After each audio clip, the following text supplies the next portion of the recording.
So, unahin na lang natin yung mga nasa baba, no? Yung isa sa mga nilagay ko dito is yung ito.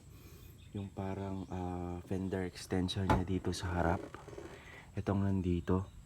So, actually, hesitant ako na ilagay siya kasi wala talagang designed na extension ng fender dito sa harap. Pero nung nag-search ako sa mga online shop naman, may mga nagpapakita.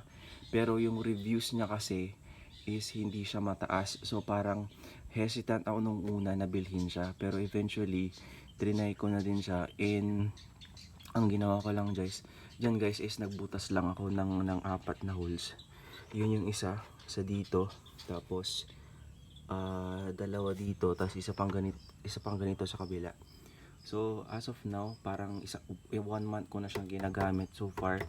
Sturdy naman siya guys, hindi siya parang nakakalaw or parang may tendency na mahulog. So okay naman siya dito sa harap. Up next na nalagay ko guys is yung parang bracket dito sa fender sa harap kasi may issue kasi itong MIUI 125 na madaling mabali, especially ditong banda. So naglagay ako ng ganon, yung parang bakal dun sa ito. Actually, usual na yan. Pwede nyong makita yan sa mga online shop dito sa atin. So, nabili ko lang yan sa Shopee guys. So, hindi ko na alam kung magkano ulit yan eh. Parang around 100 plus ata. So, ganun. So, ang nangyari, binutasan ko lang din dito. Tinanggal ko tong fender. Nagbutas ako ng parang 4 ata na holes doon sa taas. Tapos yun, nilagay ko na. Anyway, may mga tutorials naman sa YouTube din, sa ibang channel ng mga on how to place this one, yung bracket dun sa loob. Next na nilagay ko naman guys is actually yung isa sa mga una na nilagay ko talaga, itong footboard matting atang tawag dito, parang ganito. Pero yung sa akin hindi siya nakafix. Gusto ko sana yung mga nakafix, kaso nga lang kailangan naman ng mahabang tornilyo para ikabit siya dito sa tornilyuhan nito, tapos dun sa kabila. So, itong sa kabila. Pero kinuha ko yung parang nade-detach lang, yung mga na tatanggal-tanggal lang din. Anyway, dito naman sa amin wala naman yung mga parang nagnanakaw ng mga ganito sa mga motor. So, at least madali lang siyang tanggalin kapag naglilinis ako. Kasi may mga, for example, kapag may mating ka talaga, ito yung ng dumi. Kaso nga lang, may mga naiiwan pa ding dumi dito sa loob mismo. So, kailangan mo din siyang linisan. So, at least ito, madali lang siyang tanggalin. Ganun lang. Madali din siyang ibalik. So, ganun lang yung nangyari dito. As of now, siguro magwa 1 year na nagamit ko to, or less than mga 10 months siguro. Ano siya. So, no, okay pa naman siya. Goods pa naman siya. No, okay siya. At least dito, napoprotect niya dito. Pero ang gusto ko sana ding bilhin guys, as much as possible dito, yung mga bagong MIUI 125 users, kung kaya nyong bumili ng parang protectant dito, yung mga sticker, hindi ko na alam yung tawag doon, pwede nyo siguro ding lagyan para at least ma-protect niya sa akin kasi may gas-gas na guys. Tapos ang next na binili ko is ito, actually yung cellphone holder, Mukoto yung brand. Okay, so ang plan ko talaga, intended ko is yung parang Moto Wolf sana, kaso nga lang during that time tight pa yung budget ko, and at the same time parang same lang din naman sila, no, parang same lang din naman sila ng itsura. Pero yun nga lang, medyo mas low quality lang dito kasi may tendency minsan, lalo kapag linulusin ko yung thread dito, ito yung natatanggal, hindi siya nagbubuka. So pero okay naman siya, parang 1 year ko na din siyang gamit, no. So yun, Mokoto, especially sa mga nagta-travel, kung gusto nyo mag-travel, hindi nyo alam yung place, pwede nyo siyang gamitin. Ito yun. Tapos, next naman nilagay ko is itong parang blind spot side mirror. Actually guys, no, ang naging issue kasi kung bakit ko siya nilagyan ng ganito is dahil especially kapag traffic dito sa amin, hindi naman lagi-lagi na may traffic, no. Pero kapag bumper to bumper kasi yung yung dito sa amin, ang nangyayari, hindi ko nakikita yung parang motor sa likod ko, especially uso yung singitan pa din dito sa amin kahit probinsya. Hindi ko nakikita mismo yung ano. So kapag kumakabig ako ng kanan or kaliwa, hindi ko nakikita kung may tatamaan ako sa likod, or syempre before ka naman mag-turn ng ano, yung sa manobela mo, kailangan mo ding makita yung mga tao sa likod mo. So very useful siya guys talaga sa ating mga rider. So parang nilagay ko lang din dyan para at least may view pa din ako sa likod ditong banda. Okay, so ganun pa din. Para di naman siya dito sa gitna, hindi mo na kasi makikita yung parang normal na view dun sa ano sa likod. So parang nilagay ko lang siya dito sa baba. Goods naman siya guys, no? Parang ilang months ko na din siya gamit. Tapos ano pa ba yung nilagay ko? Ito, yung grip. Actually, hindi ko naman siya dapat intended na lagyan ng grip, pero wala, parang dagdag forma. At the same time, mas makapit siya kasi guys kapag pinipiga mo yung preno, kasi medyo ano siya makapit kasi plastic siya, parang rubber ata. So yun, sorry guys. Yun, tapos ito yung nilagay ko, so kabilaan siya guys. Ano lang yan parang less than 10 pesos pa nga ito. Tapos free shipping ko pa nakuha, kaya parang konti lang talaga nagasto ko dito. Parang mukha siyang ano, no, mukha siyang ano, parang 50 pesos mga ganun. Pero mura lang to guys, promise. Di ko alam kung less than 10 pesos siya or less than 20 pesos yung nagasto ko dito. Tapos next din dito sa panel natin, hindi lang siya kita actually pero meron na siyang parang cover dito na clear. Nilagay ko to, actually hindi to planned na ilagay. Pero nung nagpa-car wash kasi ako, sabi nung mga ano, "Sir, bago pa yung unit mo, ba't di natin lagyan ng ganito para hindi siya iwas gasgas?" So parang umuon na, delete ako. Pero dito around 200 plus ata yung nalagay ko. Hindi ko alam kung mahal. Pero dun sa Shopee kasi or sa online shop, mas mura ata yung parang mga ganito, yung parang cover dito. So check out yun na lang din kung mas mura siya doon. Doon kasi parang handmade yung pagkakat nila. So parang walang kulang-kulang. Tingnan nyo, parang may ano nga pa, hindi pa tama yung parang pagkakat. So, parang handmade talaga yung pagkat nung ano, nung dito. Tinatanong nga nila kung gusto ko ding lagyan dito, pero dito sa headlight, pero as of now hindi pa kumuo. Yon, tapos ano pa ba yung nilagay natin? Ito, dito sa likod. Actually, itong tire hugger dito sa likod, hindi ko siya dapat sana lalagyan. Kaso nga lang kapag normal lang na rain, okay lang naman siya, hindi naman siya pumapasok actually sa loob. Pero ang nangyayari kasi kapag heavy rain na or kaya naman maputik masyado, yung putik kasi or yung tubig tumatalsik hindi lang dito sa loob, hindi lang dito Hindi lang dito.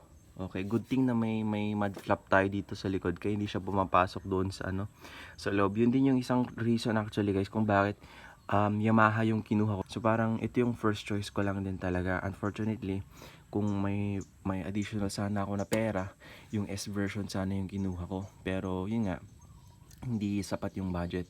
So nangyayari kasi guys, nung wala ito, talagang tumatalsik siya. At the same time, natatamaan dito, umaabot hanggang dito sa stator ko. So parang syempre kapag naglilinis ka, abot hanggang dito. Ang problema, yun nga, malapit na siya sa loob ditong banda. So kapag malakas yung ano, yung ulan or kaya naman yung parang matubig sa daan, umaabot siya hanggang dito. So at least dito man madumi man siya ditong banda. At least dito konti na lang siya. Tingnan niyo guys, oh. Oh, walang masyado diyan, hindi umaabot hanggang doon sa loob yung ano, yung putik. At the same time, wala na din masyado dito. Dito may konti pero hindi na rin siya yung masyadong madaming putik. Unlike noon talaga guys, dito buo dito sa ano, dito sa exhaust niya, madami talagang putik yan guys, especially kapag maputik. Ang dami. So naglagay na lang din ako diyan. Ewan ko kung magkano ulit yan, mga 200 to 300 ata guys, yung presyo niya.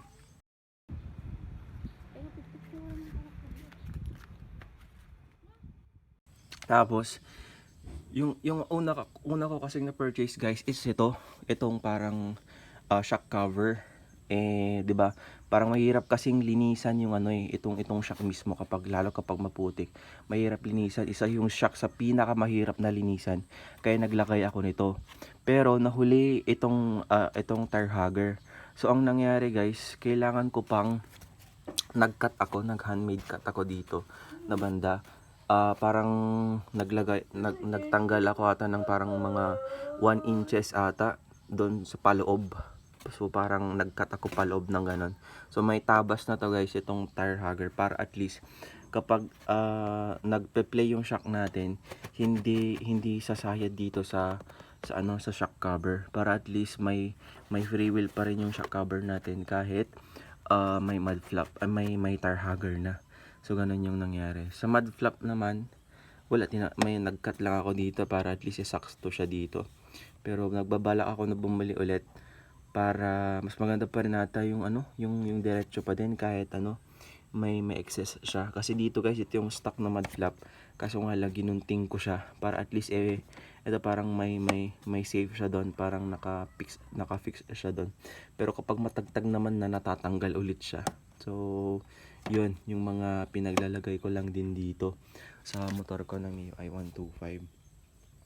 And before na lang din mag-end, no, wala pa kasi akong nakitang review regarding sa mga itong dito sa fender extension sa harap. Actually guys, hesitant din ako. Yung sabi ko kanina, hesitant ako na maglagay noon. Pero eventually, nung mga syempre nire-ride ko siya kapag may ulan, kahit walang ulan. So tingnan nyo guys yung yung effect niya. Tingnan nyo yung putik, hanggang doon lang hanggang doon lang yung pinakamalalang putik niya, hanggang dito lang. Imagine nyo guys, kapag wala yung wala itong fender extension sa harap. Imagine nyo kapag wala yung fender extension sa harap. Minsan nga guys, may umaabot pa hanggang dito sa loob, dito sa taas. Dito, nung wala yan, lalo nung mga malakas yung ulan. At thankfully, hindi siya maputik. Pero ngayon kasi may mga daanan kasi ngayon na medyo maputik na sa amin. Kaya yung putik talaga kumakapit sa motor.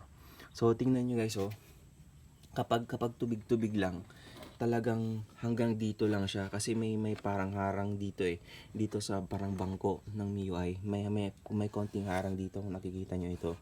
So ito, kapag walang fender extension, talagang lagpas yung tubig, hindi lang hanggang dito, lumalagpas siya hanggang dito. So kapag naglilinis ako guys, mahirap siyang linisin. Actually, hanggang umaabot nga siya dun sa parang dito sa dito sa parang T-post, umaabot siya dyan guys. Pero ngayon, luckily, nung naglagay na ako ng extension, ang height din kasi ng parang ng distance between nung extension at nung bangko mismo. So kaya yung ibang excess na lang na na putik or kaya naman tubig, yung hindi nasasala, yung hindi nakukuha nito, tumatalsik hanggang dito. Konti lang yung clearance niya. So ibig sabihin lahat nung dito na lang tumatama. At least naiwasan yung yung pag-abot ng yung putik, yung tubig sa taas o sa loob. So ganun yung nangyayari. So, 'di ba? Ang laking tulong din talaga ng fender extension dito sa harap. So, i-check nyo lang yan guys sa mga online shop. Meron naman dyan sa Shopee or sa Lazada. Meron ganyan actually. Magtiwala lang kayo. Pero usually ito kasi, kinuha ko pala dito sa Lazada. At least, doon sa Lazada may review na. And at the same time, parang sinasabi na fit for MIUI 125 siya. So, ganun yung nangyari. So, diba? Tingnan nyo hanggang dun lang yung putik. Yung malalang putik. So, at least, nakatulong siya para mabawasan yung putik sa pagtaas dun sa unit ko. So, yun lang naman. At the same time, yung nasabi ko naman na kanina, yung parang tire hugger sa likod, nakakatulong din siya guys, promise. Madumi lang siya tingnan dito, pero nakakatulong siya para mabawasan yung pagkalat ng putik sa motor. So, yung parang putik na dito sa taas, hanggang dito lang hanggang doon sa parang ganun lang, paloob lang. So, ditong banda, dito, noon guys, abot hanggang dyan. So, yung putik parang talsik hanggang dito. Hanggang ditong banda. So imagine nyo, talsik hanggang dito, talsik dito sa exhaust mo, talsik pa dito sa stator mo, tapos tumatalsik, lumalagpas pa doon sa airbox doon sa bandang ganon.